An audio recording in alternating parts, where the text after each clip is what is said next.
Genghis Khan का वो वंशज जिसे हिंदुस्तान पर हमला करने के लिए हिंदुस्तानियों के द्वारा आमंत्रित किया जाता है। जय हिंद दोस्तों, मैं सचिन सहारन।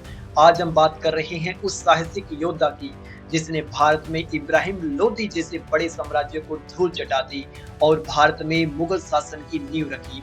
हम बात कर रहे हैं बाबर की। बाबर 1504 में काबुल का शासक बनता है।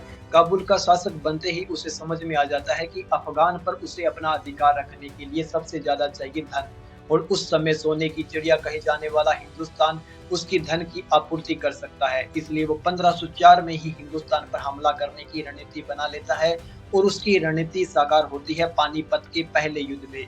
पानीपत का पहला युद्ध 21 अप्रैल 1526 को लड़ा जाता है।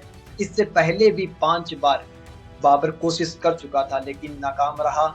इस बार पानीपत के पहले युद्ध में वो बाबर और इब्राहिम लोदी की सेना आपस में भिड़ती है और बाबर को जीत मिलती है। इस जीत में बाबर का साहस और बाबर की सूझबूझ काम आती है, क्योंकि बाबर के पास ओनली 10,000 की सेना थी और इब्राहिम लोदी के पास 10 लाख की सेना थी। उसके बाद में भी बाबर जीत जाता है, क्योंकि बाबर ने सबसे पहले भारत में तोपों का यूज किया था और दूसरी थी उसकी रणनीति। यानी सबसे पहले वो युद्ध के मैदान में खाई खो देता है। जैसे ही सैनिक इब्राहिम लोदी के आगे बढ़ते हैं, खाई में गिर जाते हैं। उसके बाद में उसकी सैनिक रणनीति में दूसरा भाग होता है, वो अपनी तोपों को बैलगाड़ियों से ढक देता है, जिससे इब्राहिम लोदी को बाबर की ताकत का एहसास नहीं होता और वो हमला बोल देते हैं।